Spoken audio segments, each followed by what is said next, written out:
A Bradesco Esportes FM apresenta O Negócio é Esporte, um bate-papo sobre o marketing esportivo, com Sérgio Carvalho e Alexandre Caralta.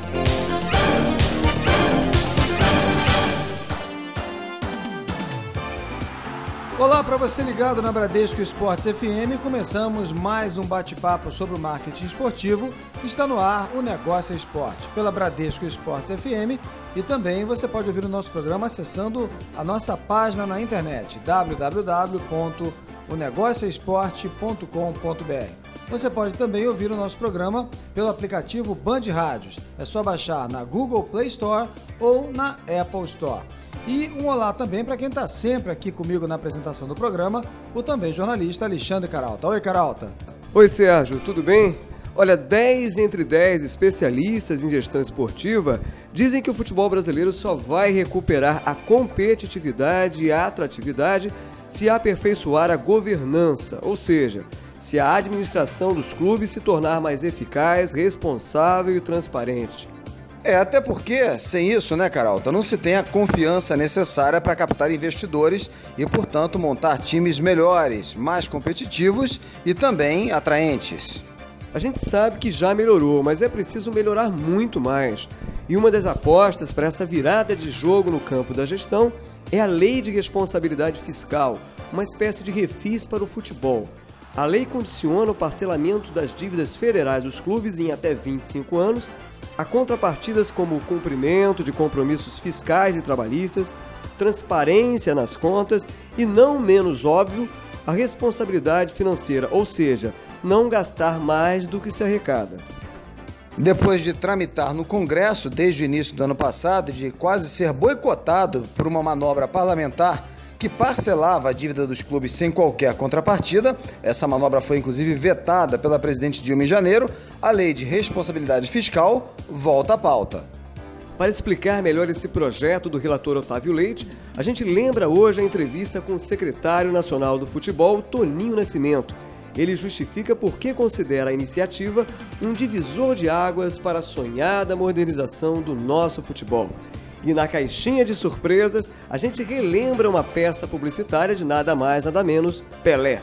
Mas antes de bater esse papo, vamos a um rápido giro com as novidades do marketing esportivo. Golaços da semana, os negócios no mundo esportivo. A quantidade de público nos estádios variou pouco nos últimos 10 anos. De 2005 a 2014, o Campeonato Brasileiro teve uma média em torno de 15 mil espectadores por partida. No ano passado, mesmo com os novos estádios da Copa, a média foi só 7% superior, pouco mais de 16 mil pagantes por jogo, aponta o levantamento feito pela consultoria BDO. O estudo confirma, portanto, que ainda há uma grande distância para o público dos principais campeonatos nacionais do mundo. Na Alemanha, a média se mantém próxima a 43 mil espectadores por partida. Na Inglaterra, é de 36 mil e na Espanha, de 32 mil. Nos Estados Unidos, o público médio também é superior ao do campeonato aqui no Brasil. São 18 mil torcedores por jogo. E o valor do ingresso médio, ou ticket médio, como dizem, dos jogos do Campeonato Brasileiro aumentou nesses 10 anos 188% em relação à renda per capita brasileira. Em 2014, o ingresso custou, na média, R$ 34,72, um aumento de 7% em relação a 2013, constata o levantamento da BDO. O Palmeiras acabou nesta semana com um jejum de quase 2 anos, desde que o contrato com a Kia foi encerrado em maio de 2013. O novo patrocinador master, a Crefisa, vai destinar 23 milhões de reais ao clube em cada temporada. A Nike reforça a nova safra de chuteiras personalizadas. Inspirada, segundo a empresa, no estilo de jogo e até na personalidade de Neymar, a novidade é predominantemente na cor prata com detalhes coloridos. A marca é estampada em rosa e verde fluorescente. O craque brasileiro diz que a chuteira capturou bem a essência dele, mas deve capturar mesmo é a procura de milhões de jovens mundo afora. Neymar tem contrato com a Nike até 2022. Formado em jornalismo pela PUC-Rio, Antônio Nascimento, ou Toninho Nascimento, como é mais conhecido, comandou por 15 anos a editoria de esportes do jornal O Globo. No início do ano passado, ele trocou a rotina na redação do Jornal Carioca pela maratona de reuniões em Brasília como secretário nacional de futebol e de direito do torcedor. Mais recentemente, Toninho vestiu a camisa da Lei de Responsabilidade Fiscal do Futebol, que considera um marco zero da sonhada modernização do nosso futebol. O projeto, como a gente falou na abertura do nosso programa, deve ser votado no Congresso entre outubro e novembro. Toninho, é um prazer receber você aqui em mais uma edição de O Negócio é Esporte. Boa noite. Boa noite, Sérgio. Boa noite, Caralto. Boa noite, ouvintes. É um prazer estar aqui, como você já falou na apresentação. Eu sou, antes de tudo, um louco e um apaixonado por futebol. Muito bem, Toninho. A Lei de Responsabilidade Fiscal do Esporte, como a gente falou na abertura, né, é a bola da vez para o sonhado e necessário saneamento da gestão esportiva. Simplificadamente, né, a dívida dos clubes com a Receita, em torno de 5 bilhões e meio de reais, é refinanciada em 25 anos e, em contrapartida, os clubes se comprometem a honrar compromissos trabalhistas, financeiros e adotar gestões transparentes. Como essa é a quarta vez que o governo socorre, né, a elite do nosso futebol desde 1993, em todas essas iniciativas anteriores, né, os clubes tornaram, por exemplo, a gastar mais do que recebem, eu começo o nosso papo te perguntando: o que tem diferente agora? O que te leva a considerar a nova lei um divisor de águas para a modernização do nosso futebol e a acreditar que, finalmente, teremos gestões responsáveis e transparentes?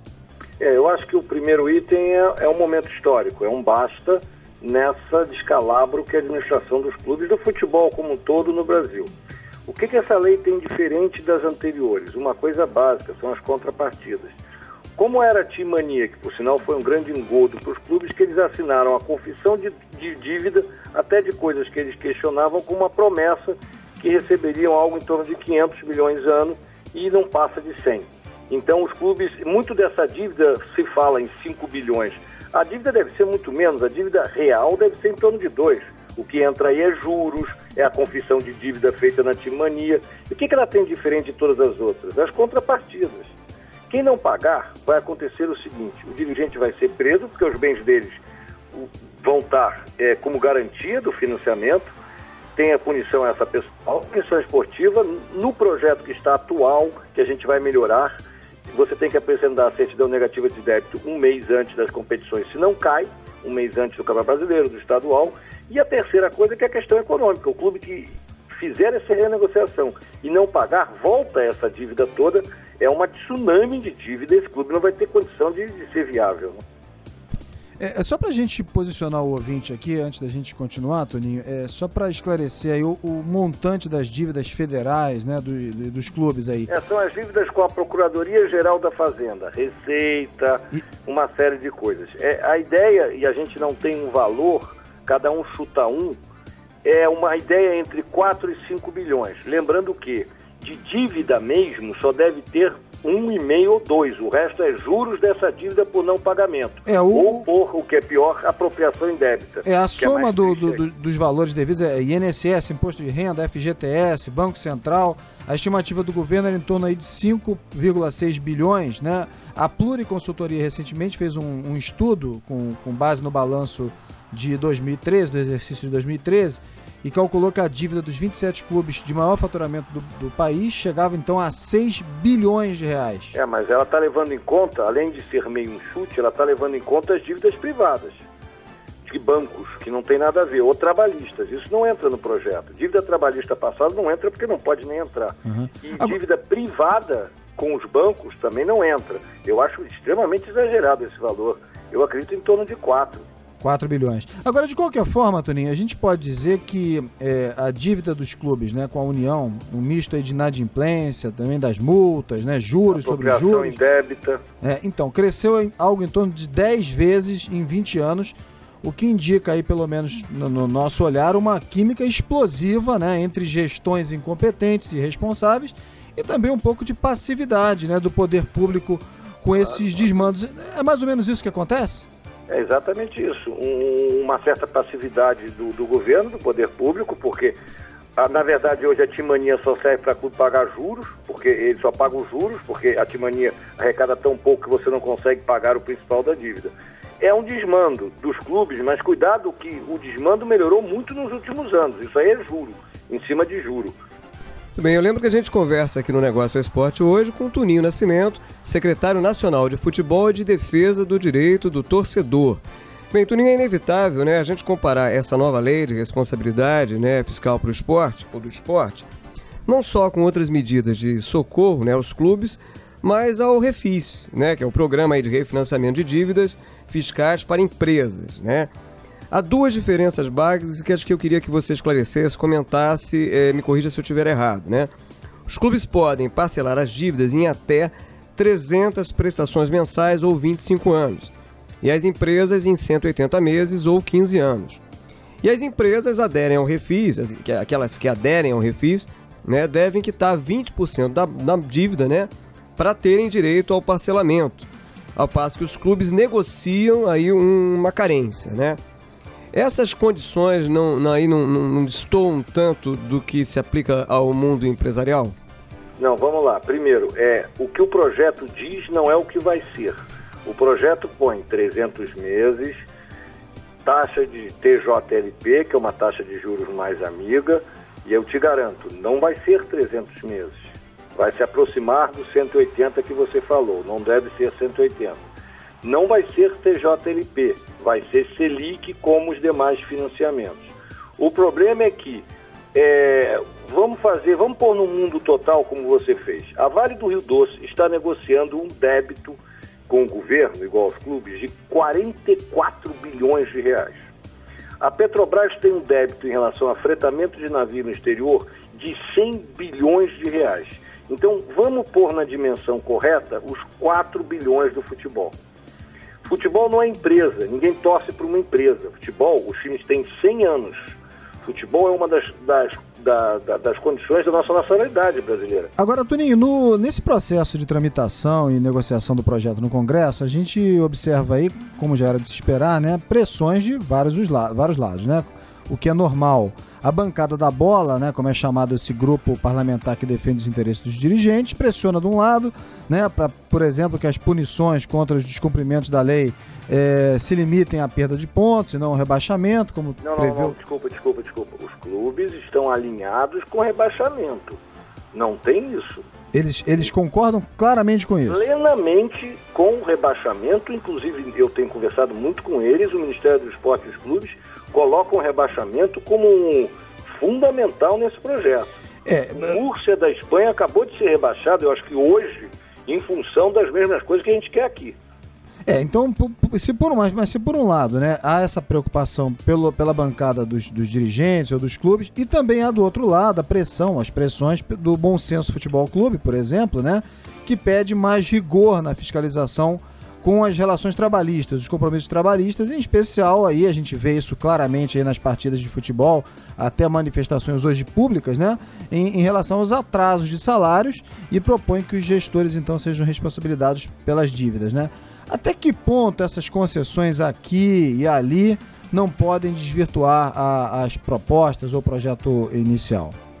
Sérgio, eu estou muito preocupado porque essa discussão está virando um faroeste futebolístico. Existe o lado do bem e o lado do mal, o vilão e o mocinho. O projeto hoje, como está na Câmara dos Deputados para ser votado, ele pune com rebaixamento o clube que atrasar salário, tá? O que o Bom Senso quer e nós também, de alguma forma, é melhorar o projeto. O projeto já é bom, eu diria muito bom. O projeto, quem atrasar salário e direito de imagem de jogador e de funcionário, pelo projeto que está hoje, é rebaixado. O que vamos ter então só a Série B, a C, a D, a E, muita gente vai ser rebaixada. Não vamos ter mais a Série A, e depois não vamos ter mais a Série B, e por aí vai, né? No atual cenário, né?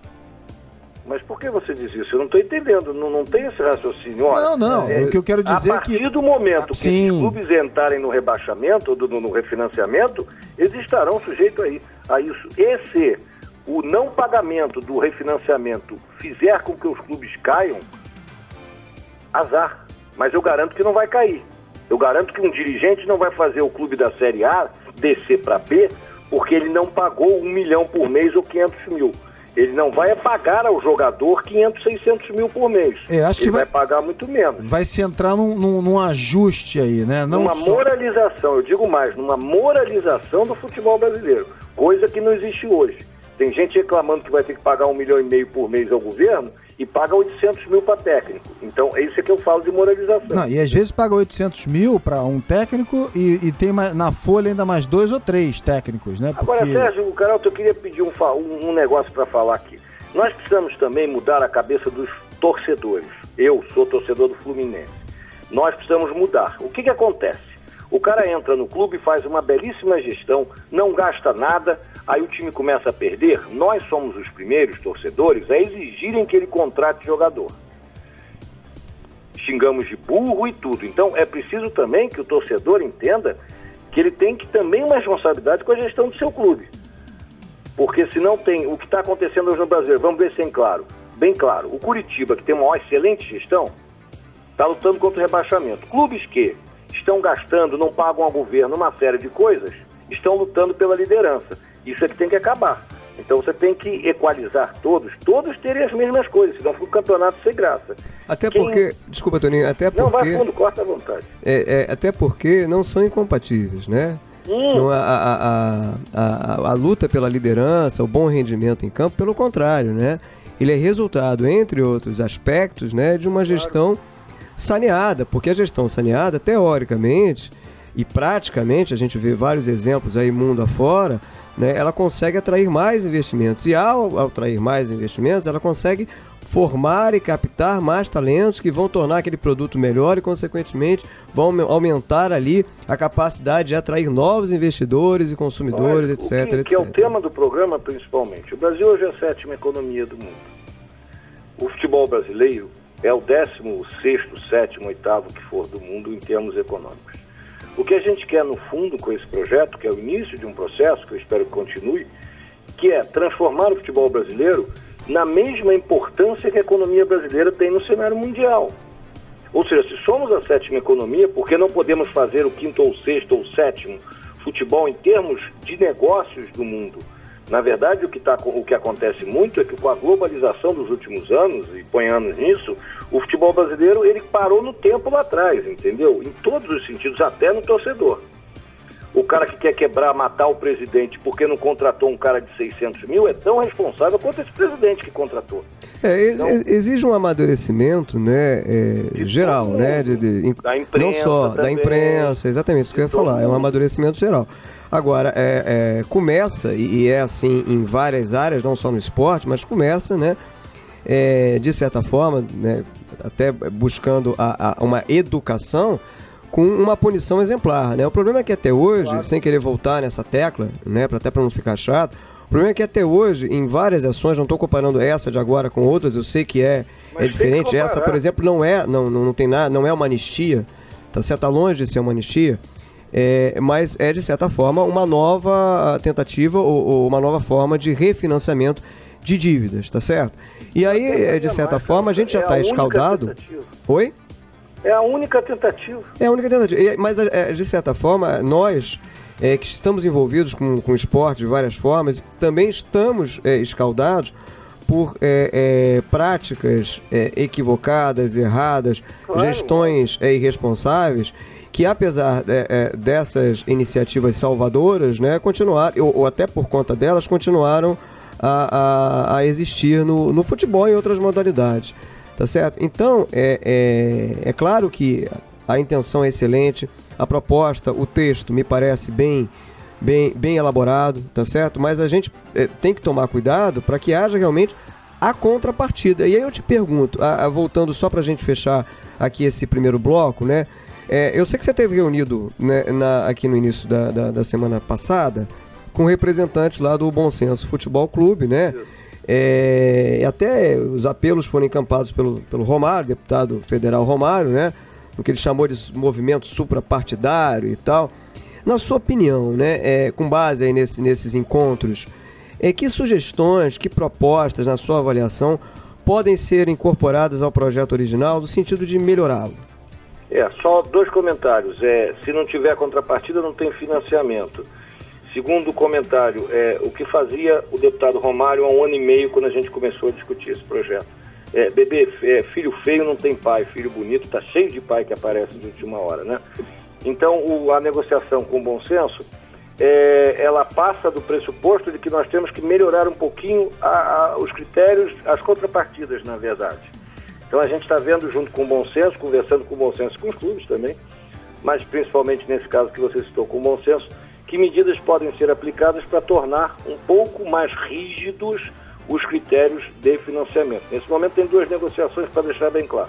Uma com bom senso em clubes, relativas principalmente com bom senso e com Casa Civil do Governo, a Advocacia Geral da União, a questão das contrapartidas. E a segunda negociação é a questão com a Ministério da Fazenda e os clubes sobre o refinanciamento, como será esse refinanciamento. O que o bom senso quer é uma rigidez maior na questão das contrapartidas. Muito bem, a gente faz agora um rápido intervalo e daqui a pouquinho estamos de volta aqui pela Bradesco Esportes FM. Hoje o nosso convidado é o secretário nacional de Futebol e de Defesa do Direito do Torcedor, Toninho Nascimento. O intervalo é rapidinho e a gente volta já já. Um pit stop. O negócio é esporte. Volta já na Bradesco Esportes FM.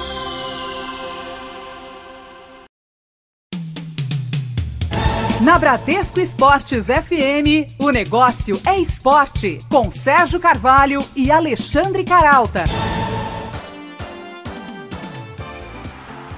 De volta pela Bradesco Esportes FM, este é o Negócio é Esporte. Eu lembro que você pode ouvir o nosso programa também acessando o nosso site na internet, www.onegocioesporte.com.br. Pode também curtir a nossa fanpage no Facebook e também seguir o nosso perfil no Twitter.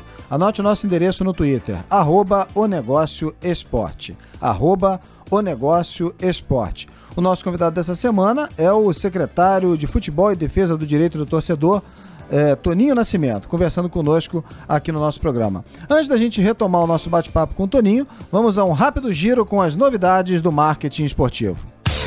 Circuito dos Negócios. Não perca o que vem por aí no marketing esportivo. Sinônimo de crise de água e energia, esse verão assume, por outro lado, contornos positivos para alguns negócios esportivos. É o caso, por exemplo, do Circuito Light Rei e Rainha do Mar. Com provas de natação, corrida na areia e até stand-up paddle, entre outras modalidades, a iniciativa está programada para o próximo dia 22. A Intersport, organizadora do circuito, espera quebrar o recorde de 9 mil inscritos na edição passada. Você encontra mais informações acessando a nossa página eletrônica www.onegocioesporte.com.br. A Ilíada, poema épico escrito por Homero, inspira lançamento literário associado ao mercado esportivo. Em Futebolíada, José Santos narra uma acirrada disputa entre gregos e troianos num campo de futebol. Lá estão personagens clássicos da obra de Homero.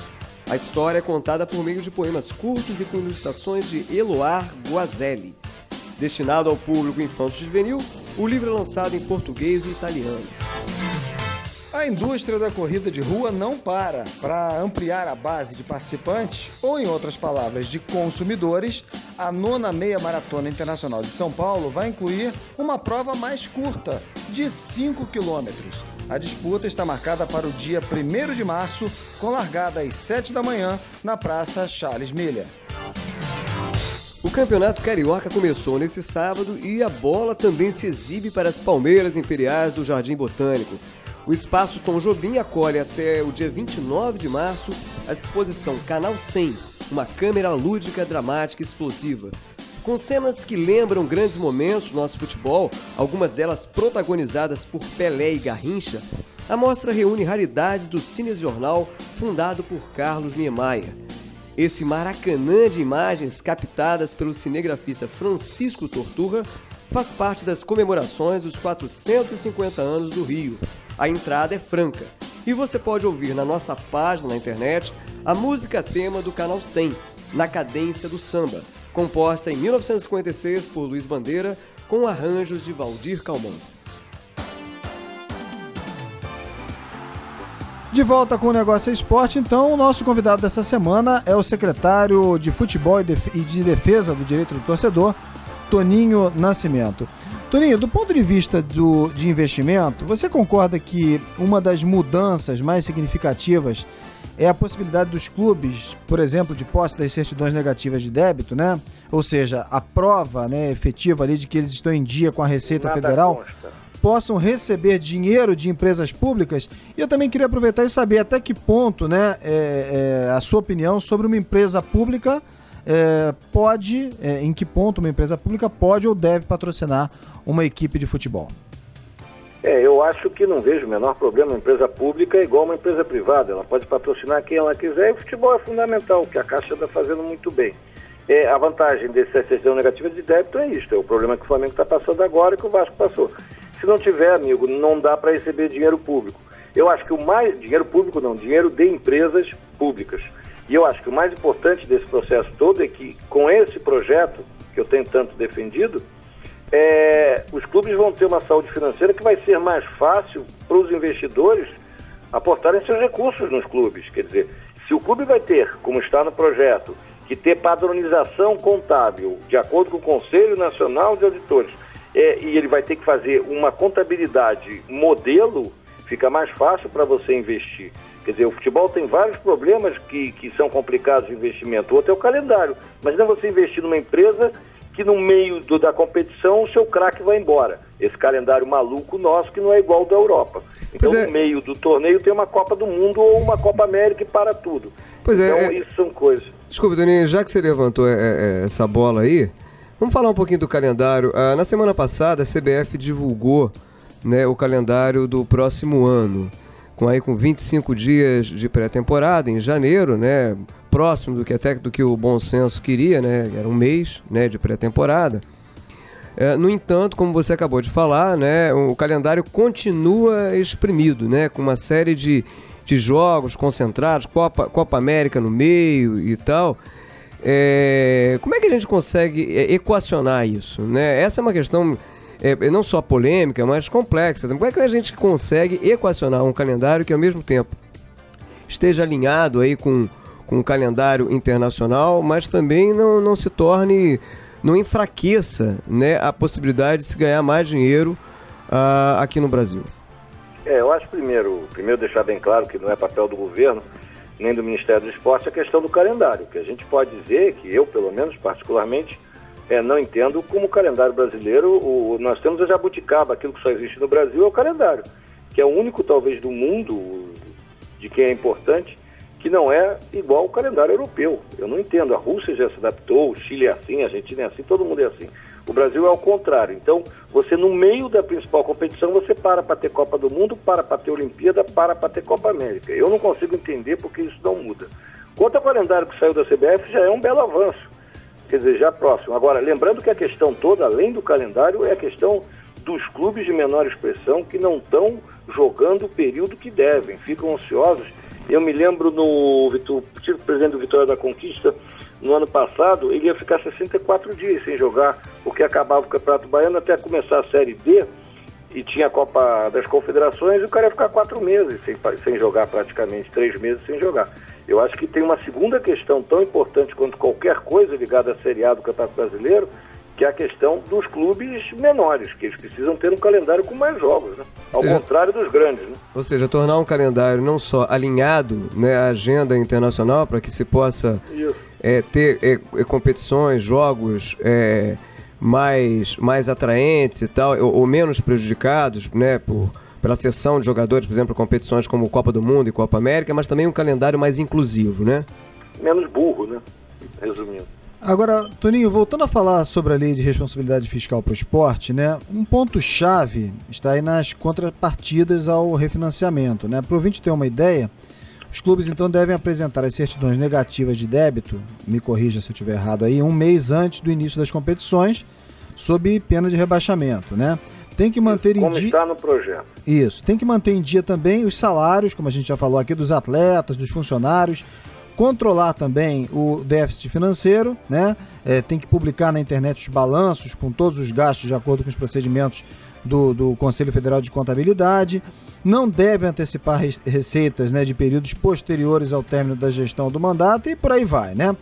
Agora, para que toda essa responsabilidade gerencial, que não é pouca, né, seja cumprida, é preciso também uma fiscalização ativa. Como é que vai ser feito esse monitoramento, por exemplo? Isso é uma boa questão. Quer dizer, a parte econômica do CND é Receita Fazenda, tá? Isso não tem muito problema. A questão que se coloca, isso é uma boa discussão que a gente está tendo agora, é qual modelo para fiscalização. O bom senso parte, várias pessoas da imprensa principalmente, passa da criação de uma agência de esporte. Coisa que nós do governo temos um certo... Não nos agrada totalmente, que é criar mais uma coisa do governo para fazer isso. Uma das hipóteses é você... como é nos outros países. Na UEFA, não é a União Europeia que cuida disso. É a UEFA. Ah, mas a UEFA não é igual à CBF. Tá. Mas é você exigir da CBF que cumpra determinadas coisas, que evidentemente o ideal seria que uma liga de clubes fizesse, mas então que a CBF faça, cumpra essas coisas, e tenha um comitê de acompanhamento, aí sim há uma certa divergência com o bom senso, que a gente está tentando chegar a um denominador comum, que esse comitê de acompanhamento faça a supervisão desse processo e possa alertar para qualquer coisa que não for cumprida, entendeu? E você cria exigências para que esse órgão, se for da CBF, tenha que fazer com um comitê de acompanhamento, tá? Essa é uma certa... Não é divergência, a gente está conversando sobre isso, como fazer isso, entendeu? Esse é um ponto, então, que ainda está em aberto, né? No projeto já tem um comitê de acompanhamento e pressupõe-se que aí você pode regulamentar. E uma coisa a deixar bem clara, que eu não falei ainda, só vai haver refinanciamento se isso tudo que a gente anda falando aqui esteja no regulamento da CBF e das respectivas federações. Se não tiverem, não tem refinanciamento. Certo. A CBF, na semana passada, numa reunião com os clubes da Série A e B, já disse, apesar dos incrédulos, que vai pôr no regulamento. Se não puser, não tem refinanciamento. Então as coisas são bem claras, não são tão dúbias como fica parecendo às vezes. Se não tiver um regulamento da CBF, que o clube que não apresentar a CND um mês antes, como você falou e está certo, de cada competição estadual, então, por exemplo, em janeiro o cara vai ter que apresentar porque o estadual é em fevereiro. Vai ter que apresentar em abril porque o brasileiro é em maio. Vai ter que apresentar a Copa do Brasil. E assim sucessivamente. Então, isso, se não tiver isso, não tem projeto, não tem nada. Quer dizer, isso é condição sine qua non para ter o projeto. Não precisam ter medo de, mas não sei o quê. Sabe que parece às vezes? A imprensa, eu sei disso, né? Eu estou de cabelo branco por causa da imprensa. É muito pessimista. Isso me lembra um pouco quando criou-se os pontos corridos em 2003. Qual era o papo? Duvido que o Corinthians caia, duvido. Caiu todo mundo. Não teve... Está na hora da gente se acreditar em nós mesmos, né? Menos o Flamengo, né? O Flamengo ainda não caiu. A hora vai chegar. Olha aqui, Tuninho, um dos pontos centrais, né, para sanear a gestão esportiva, em especial dos clubes de futebol, refere-se a um mandamento básico, né, para o avanço de qualquer negócio, não gastar mais do que se recebe, né? Embora seja óbvia, né, essa regra não é sistematicamente cumprida, como a gente sabe, ao longo dos anos, por sucessivas administrações na elite do nosso futebol. Tanto que no ano passado, abrindo aí um parênteses importante, as receitas dos 27 clubes de maior faturamento no país aumentaram 6% e atingiram o recorde de 6 bilhões de reais, apesar de quase a metade desse valor vir da venda de jogadores, né? O problema, como sempre, foi que as despesas aumentaram 20%, chegaram a 3,8 bilhões de reais, resultado um prejuízo líquido de quase 500 milhões de reais, segundo o relatório da Pluriconsultoria. Tuninho, a nova lei, na sua opinião, será suficiente para acabar com essa cultura de se gastar mais do que tem? E que outros procedimentos, né, fora a nova lei, ajudariam nesse sentido? Cuidado para a gente não achar aí, primeiro, o déficit dos clubes caiu muito em relação aos anos passados. Ele é alto, sim, é alto. Ainda há descalabro administrativo, mas ele caiu muito em relação aos anos anteriores. Essa lei, cuidado, que não é o santo graal, não é a fonte da juventude. Essa lei não vai mudar o mundo inteiro, não vai mudar o futebol todo. Essa lei, ela é fundamental para o processo de mudança. Com esta lei, e se você colocar, talvez na lei, um determinado momento que o clube, eu acho que talvez uma carência de 3 anos, para o clube fazer como existe na UEFA, o Fair Play, o Jogo Limpo Europeu, que você não possa gastar mais do que 70% da sua receita total com custo futebol, você dá outro passo. Então, essa lei, ela já põe os parâmetros da administração. O clube não vai ter como ter déficits como tem, ele vai ter que se adaptar a uma nova medida. Queria lembrar uma coisa, na UEFA, isso teve 3 anos de transição. A gente está sendo até mais radical, a gente está colocando isso no imediato, em muitas das medidas que a gente citou aqui. Então não há carência. Então o clube vai ter que sentar e ver o seguinte, olha só, eu vou pagar 1,5 milhão por mês ao governo. A estimativa de arrecadação do governo com esse projeto é 140 milhões ano. Até quem fez foi o deputado Otávio Leite lá do substitutivo, ele é o autor do substitutivo. Então os clubes vão ter que se enquadrar assim. Ah, vai ser tudo, vai ficar ótimo, não, mas vai chegar uma hora. O Bom Senso, por exemplo, está propondo uma redução de déficit, uma regressão de déficit. No primeiro ano, tanto. Tem que tomar um certo cuidado para a gente não asfixiar os clubes também, né? Não adianta a gente ter uma lei que ela é tão rigorosa que você não consegue administrar um clube, entendeu? Mas eu acho que ela já é um avanço. Eu já vejo presidentes de clube hoje muito mais preocupados com isso. A gente está conversando sobre isso, Caralto e Sérgio, e ouvinte, coisa que a gente não conversava anos atrás. E lembrando sempre, essa lei é um trabalho de 1 ano e meio. Essa lei não vem do 7-1, não, pelo amor de Deus, tá? Ela pode ter se tornado popular por causa do 7-1. Eu, pelo menos, trabalho nela desde que eu fui para o governo em fevereiro do ano passado. Você relembrou aqui um assunto terrível, esse 7-1. Não, falando em presidente, eu lembro, né, que a gente está conversando aqui no Negócio Esporte hoje com o secretário nacional de futebol, né, do Ministério do Esporte, Toninho Nascimento.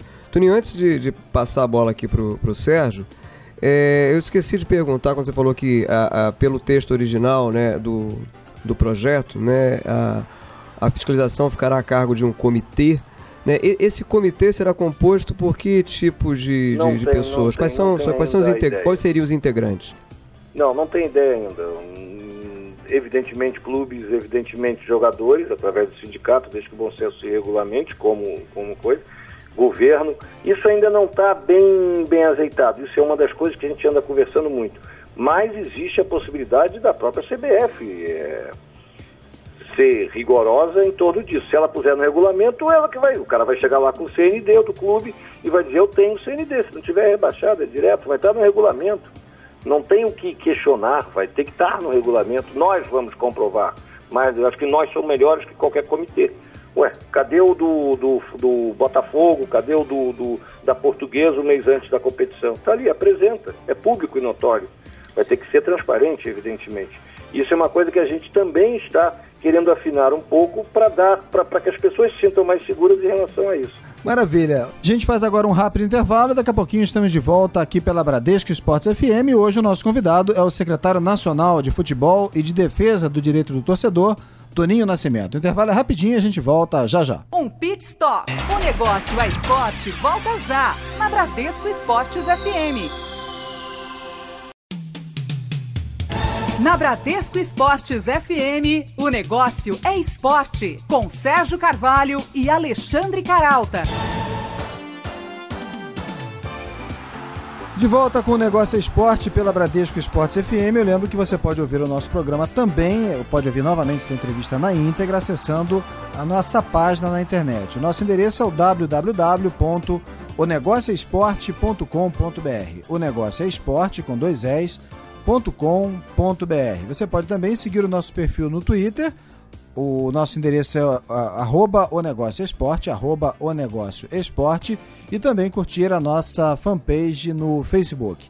O nosso convidado dessa semana aqui no nosso programa é o secretário de Futebol e Defesa do Direito do Torcedor do Ministério do Esporte, Toninho Nascimento. Toninho, a implantação da nova lei, né, e de outras ações aí para a gente tentar modernizar e arrumar o nosso futebol, para torná-lo mais atraente, lucrativo, depende também da modernização dos clubes, mas também das federações, né? E a entidade máxima do nosso futebol, a CBF, será comandada a partir de abril do próximo ano pelo atual vice-presidente, o Marco Polo Del Nero, né, que tem a mesma genética política. E aí eu queria perguntar a você, é possível reformular o futebol como a gente quer com a genética política da CBF? Quer dizer, a CBF está pronta para esse novo modelo de gestão também? Eu não sei se a CBF está pronta ou não. Eu acredito que existem momentos históricos que as instituições ou elas se adaptam ou nesse novo momento elas são varridas, né? Eu acho que com o fortalecimento dos clubes, o que eu espero, os clubes lutem por ter maior poder das federações e da própria CBF. Eu já vi um bom sinal da CBF ao dizer que o que for aprovado nessa lei de responsabilidade fiscal do esporte será colocada no regulamento das competições e das federações. Então eu acredito mais no momento histórico e em fator de mudança das instituições. Toninho, a saúde financeira dos clubes, né, para a qual, né, esse novo projeto tenta contribuir, ou pode ser, como você mesmo falou, um marco zero, né, um divisor de águas, né, exige não só, claro, o controle dos gastos, mas um salto nas receitas, né? Mas a gente sabe que os ovos continuam concentrados numa ou duas cestas, em especial, né, nas verbas relacionadas ao direito de transmissão, né, que respondem por até 50%, né, das receitas de clubes importantes no nosso futebol, enquanto na Europa correspondem nos grandes clubes a algo em torno entre 10% e 15%. Né? Eu sei que isso não tem propriamente a ver com a tua função, né, como secretário nacional de futebol do Ministério do Esporte, né? Mas, na sua opinião, como gestores podem diversificar a receita, aumentando, por exemplo, a arrecadação em estádios, venda de produtos licenciados e em ações de marketing? Eu acho que é fundamental nesse momento entender que futebol é um produto e que é preciso você não ficar dependente só de TV e venda de jogador. Venda de jogador já reduziu. Receita de TV alguns clubes já conseguiram reduzir. Então é trabalhar o futebol como um negócio. E aí a gente vai ter que trabalhar num outro ponto, que é a própria estrutura dos clubes. Você não pode ter um dirigente amador sem remuneração. Quer dizer, isso é uma discussão talvez para o futuro um pouco sobre a questão, será que alguns clubes não poderiam se tornar empresas? Eu tenho uma certa restrição, mas não. Poderiam se tornar empresa um pouco mais para frente, remunerar com bônus os seus gestores. Hoje é amador, né? Você vê muita reunião, o Flamengo tinha um bom exemplo disso. Fez uma super diretoria com o presidente da onde, não sei o quê, só que os caras só se dedicavam ao Flamengo segunda de noite. Porque um estava em São Paulo, outro estava não sei aonde. Eu acho que nesse momento é importante também, os clubes têm consciência disso, que eles precisam crescer a receita de marketing. O programa sócio-torcedor é espetacular para isso, é uma receita fixa, precisa melhorar ainda mais, mas já é uma senhora receita que os clubes estão recebendo, para não depender de televisão e venda de jogadores. Toninho, qual a experiência de quem está há tanto tempo envolvido, né, com o esporte, com a cobertura esportiva, e que de um ano para cá vem pesquisando essa área um pouquinho mais a fundo, né? Que referências, que modelos você considera mais importantes para o Brasil pegar de vez aí o bonde da governança esportiva? É mesmo a Alemanha? Quer dizer, que exemplos da campeã mundial podem ser seguidos aqui no Brasil? E só para a gente lembrar que a Bundesliga, né, o Campeonato Nacional Alemão, tem uma média de público de 80 mil espectadores por jogo. É mesmo a Alemanha uma referência? O que você acha disso? Não, eu acho que ela... não existe uma referência única. A Alemanha é muito boa em termos de referência, principalmente numa coisa que eu gosto muito que ela faz, que é a formação desde a adolescência de jogadores, técnicos, fisioterapeutas, uma escola de formação. Aqui no Brasil ainda a formação de atleta ainda é uma coisa meio amadora, aí jogador que não fez curso, nossos treinadores, o cara para de jogar, no dia seguinte o cara vira treinador. Você acha que um jogador que não se preparou tem condições de lidar com adolescentes? Eu acho que não. O critério não pode ser jogador, que é um ótimo critério. Agora, essas pessoas têm que estudar. A gente tem a mania aqui de dizer, no futebol é a mesma coisa do improviso, de não estudar. Então o modelo alemão, ele mostra como é importante você ter uma escola de treinadores. Você tem razão, eu pelo menos concordo contigo. Acho que é importante a gente ter uma harmonia, né, ter um equilíbrio entre as boas referências. Por exemplo, Estados Unidos, né, a gente sabe que o futebol como produto nos Estados Unidos, né, nos últimos anos, vem crescendo exponencialmente, né? Inclusive a média de público, né, no campeonato de futebol mesmo, não futebol americano, já está entre as maiores do mundo, né? Já superou a nossa, como até observou o ministro Aldo Rebelo no seminário da FGV e da FIFA em junho, né? Então eu te pergunto, lá dos Estados Unidos, a gente fala muito em Alemanha, claro, porque a Alemanha virou a bola da vez, ganhou a Copa do Mundo, deu uma goleada histórica, né, no Brasil. E uma goleada de marketing também, né? A comunicação foi muito boa. Uma goleada de marketing e tal, coroando um trabalho, como você falou, a gente sabe, começou lá atrás, né, com a perda da Copa e está colhendo agora os frutos. Mas eu te pergunto, assim, rapidamente, em relação, por exemplo, ao modelo americano, né, que os americanos são craques, a gente sabe, em transformar o esporte no show. Uma vírgula aí. Quantas vezes nos últimos anos, eu estou ficando velho, a gente deu matéria que o futebol estava ressurgindo nos Estados Unidos? Eu acho que já devo ter feito no Globo lá nos 20 anos. Começou antes de mim com o New York Cosmos de Pelé e Beckenbauer, depois veio. Quantos títulos mundiais tem os Estados Unidos em futebol? Então, vamos tentar tirar o melhor de cada um, mas deixando a nossa, tropicalizando um pouco, abrasileirando um pouco. Porque eu morro de medo desse negócio de um modelo. Futebol feminino, por exemplo, que é a minha área, e isso o governo está entrando bem, porque a CBF não gosta muito. A gente está trabalhando o modelo americano, com universidades e escolas, está fazendo pré-escola, está bancando os estaduais escolares sub-17 de todos os estados da federação, acabou de bancar a Copa Brasil Universitária, porque não tinha outra solução, era o processo, que eu acho bem interessante, porque não tem clubes. Então dá para você trabalhar no modelo americano. Eu só acho que a gente tem que buscar o melhor de cada um. Eu morro de medo desse, vamos usar um modelo X. O modelo alemão, para as pessoas entenderem, ele começa na escola. Porque é o seguinte, a Alemanha, eu acho que da crianças até 5 anos, 1/3 delas são filhos ou imigrantes. Então, o futebol é usado para você dar a nacionalidade alemã às pessoas. Então, é uma característica específica da Alemanha, por isso é mais fácil de fazer o processo todo. Eu acho que a gente tem que juntar, eu acho que primeiro de tudo a gente tem que vergonha na cara, né? Todo mundo se unir, esquecer os egos, tentar melhorar o futebol brasileiro.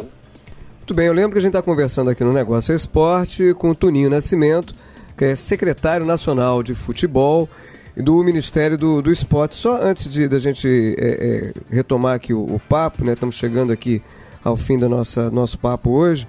Só para... A gente falou aqui, você citou, né, Toninho, o programa Sócio Torcedor como uma das iniciativas interessantes, né, para aumentar, para diversificar a receita dos clubes.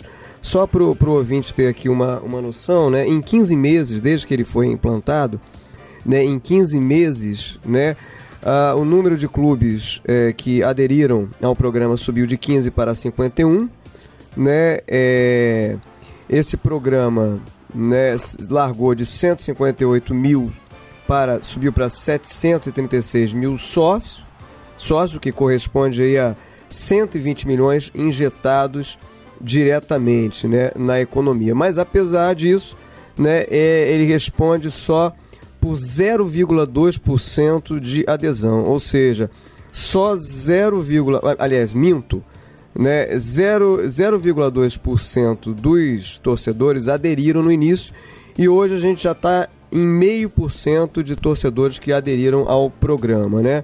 O Internacional segue na dianteira com 2,2% de torcedores que aderiram ao programa, ou seja, numa leitura otimista, ainda há muito a crescer, né?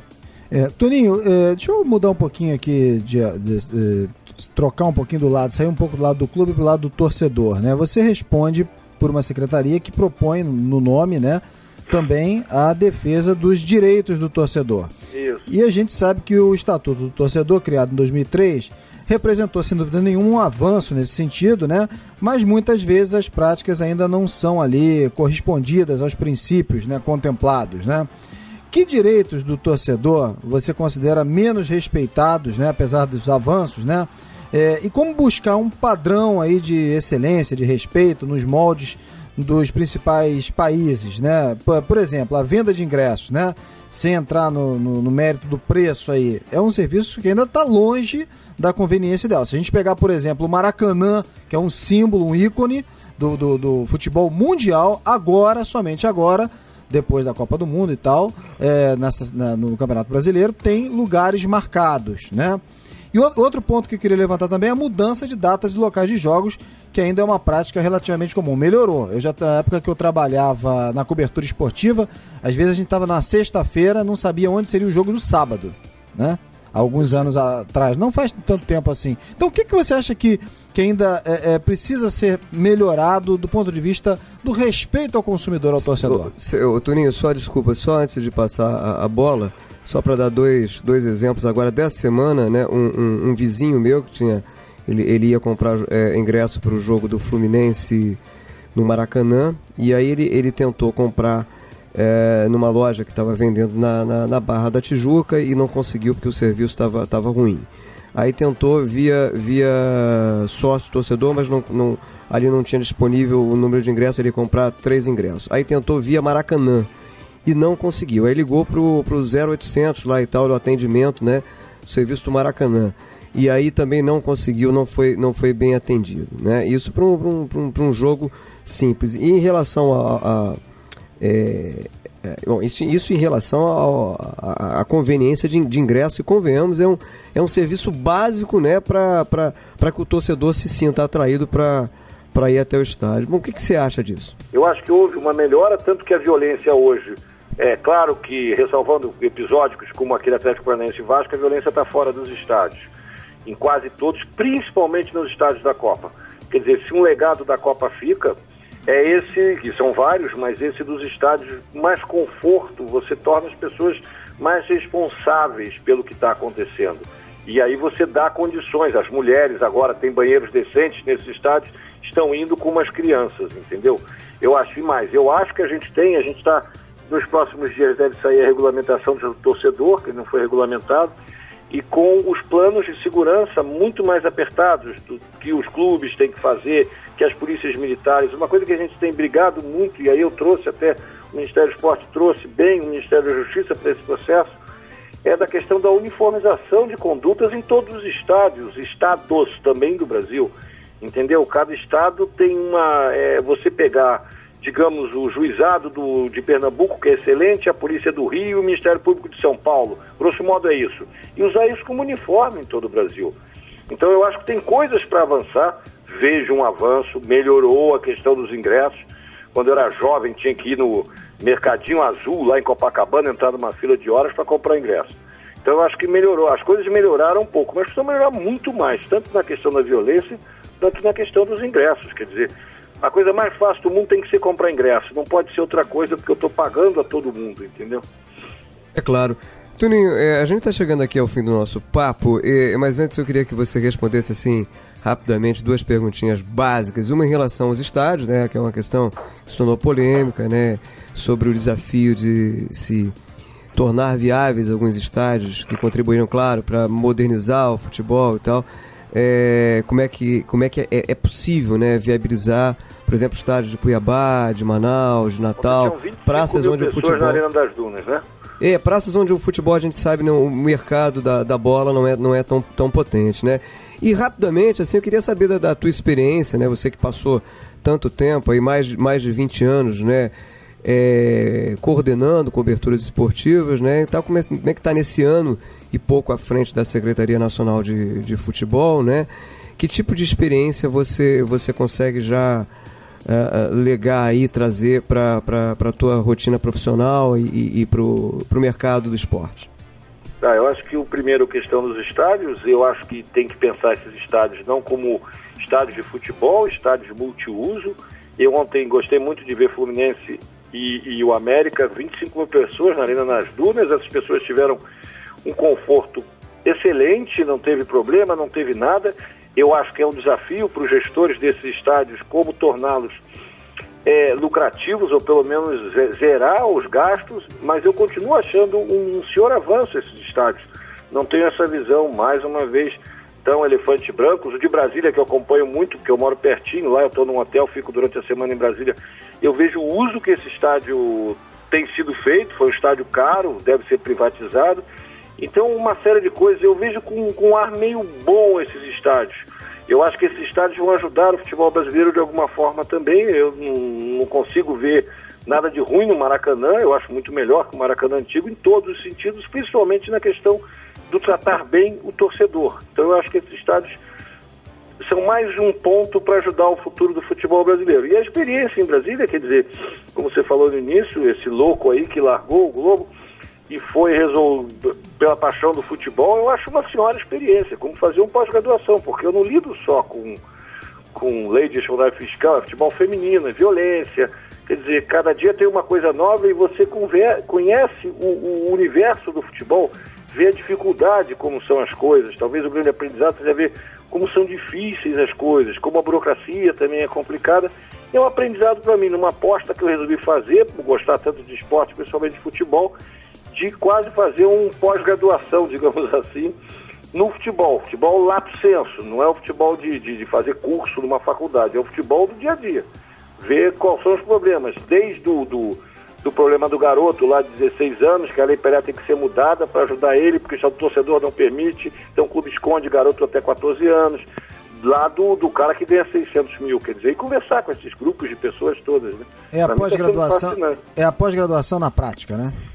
Isso, tudo bem, estou muito mais pobre, é um doutorado, estou muito mais pobre, mas a ideia é essa mesmo. Maravilha. O nosso convidado dessa semana aqui no Negócio é Esporte é o secretário de Futebol e Defesa do Direito do Torcedor do Ministério do Esporte, Toninho Nascimento. Antes da gente encerrar o nosso bate-papo com o Toninho, está na hora do nosso... Apito Final. E no nosso apito final, então, de hoje, com o Toninho Nascimento, secretário de Futebol e de Defesa do Direito do Torcedor do Ministério do Esporte, eu começo aqui no nosso apito, então, perguntando a você, Toninho, sobre uma jogada de mestre. Eu acho que a jogada de mestre é que todos do futebol consigam ter um denominador comum para aprovar, até melhor do que ela já é a lei de responsabilidade fiscal do esporte. Uma bola fora. A bola fora é se os egos do futebol, e eles são monstruosos, os egos dos políticos numa véspera de eleição, fizer com que não se consiga votar essa lei, não se consiga chegar a um denominador comum em relação a esse pontapé inicial aí, como eu chamo, da mudança do futebol brasileiro. Toninho Nascimento, uma zebra? Eu acho que a zebra é se a seleção brasileira tomar rumo com Dunga, com todo mundo agora nesse processo. Quer dizer, eu estou descrente, mas seria uma zebra, uma ótima zebra, começar a acertar um caminho a partir da comissão técnica que foi formada. Vamos ter fé, vamos ter fé. Pra gente fechar, Toninho, uma aposta. A aposta é essa, o maior defeito que eu tenho dos vários é ser otimista, é a aposta de que a gente está no momento que tem que mudar o futebol brasileiro.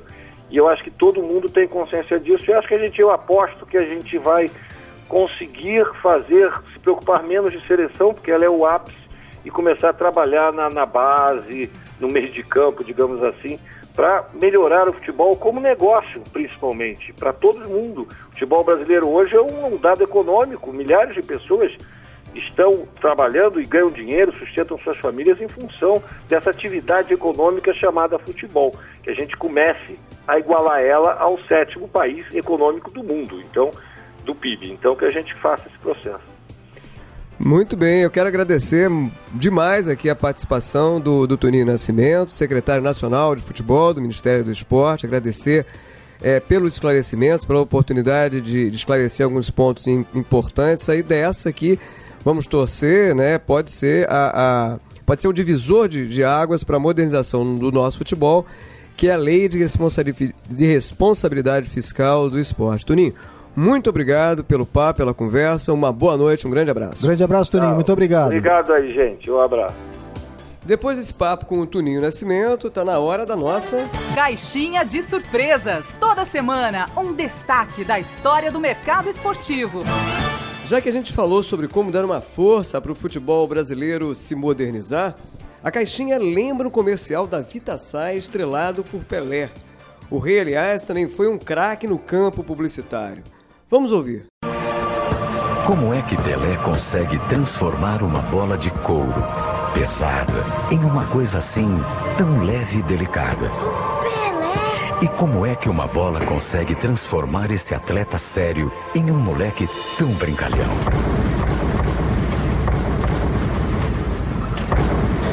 Mas Pelé não brinca na hora de cuidar de sua saúde. Agora, sem brincadeira, tá precisando de uma forcinha? Toma a Vitasay Stress. Dos anos 70 aos 90, o Pelé protagonizou comerciais de diversos produtos e segmentos. Só o contrato com a Mastercard, por exemplo, rendeu algo em torno de 8 milhões de dólares ao maior jogador de todos os tempos. Eu lembro que você pode rever os destaques da publicidade esportiva acessando a nossa página eletrônica www.onegocioesporte.com.br. E assim a gente encerra o Negócio Esporte de hoje, que teve a edição de Alan Seraredes. O Negócio Esporte é uma produção da Statcom Comunicação em parceria com o Grupo Bandeirantes. E a gente volta no domingo que vem, sempre aqui pela Bradesco Esportes FM e também no nosso site www.negocioesporte.com.br com mais um bate-papo sobre o marketing esportivo. Até lá! Na Bradesco Esportes FM, o negócio é esporte, com Sérgio Carvalho e Alexandre Caralta.